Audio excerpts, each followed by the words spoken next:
Things that could potentially cause epileptic seizures have always intrigued me, and the more warnings presented prior to a game starting are a good indication that I will have a good time trying to injure myself. So obviously, Dance Dance Revolution is the game for me. Dance Dance Revolution Extreme 2 is a whole lot of title that made its way to the PlayStation 2 in 2005. If you don't know why people are dancing or how it corresponds to a revolution, join the club. DDR is a music video game where you look ridiculous by throwing yourself around a dance mat that corresponds to arrows that scroll up or down a screen. Pressing on the right arrow in time with the music will garner points as well as keep your life meter from depleting. Once it gets to 0, it's game over in big letters right in your face. Years in the future, society will look back and wonder why we loved a game that not only humiliated us in private, but also put us directly on the chopping block in front of confused and scared audiences. Grab my heart. In the past 5 years, people have been turning to DDR as a workout, and this version also supports workout mode. It's a useful tool, but is still just taking a stab in the dark as to how many calories you're burning. Luckily, there's that ever-amazing tracker that lets you know how far you've run. Personally, I've always felt like workout mode has been a solid point of validation for me when I talk about playing this game.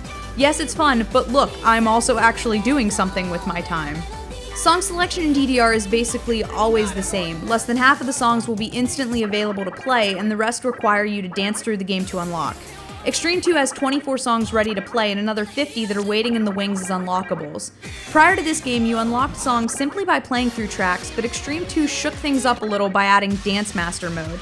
Dance Master mode is interesting. It's like battling your way through a tournament in an effort to get to the top.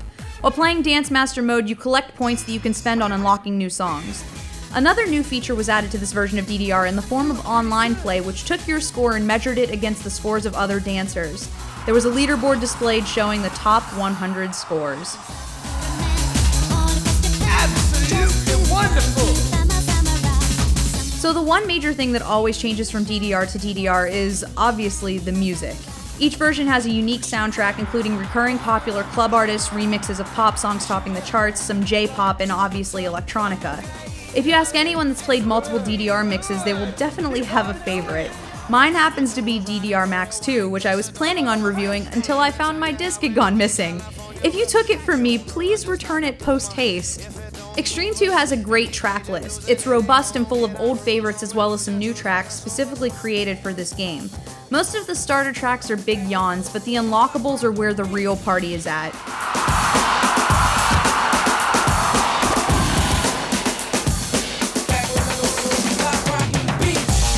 For me, this track listing ranks as a very close second.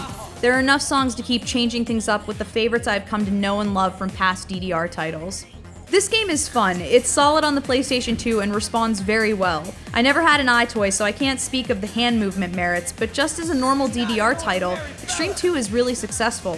So break out your dance pad, if it still works that is, make sure you're safely away from any sharp objects, and get down with Dance Dance Revolution Extreme 2. You move smoothly.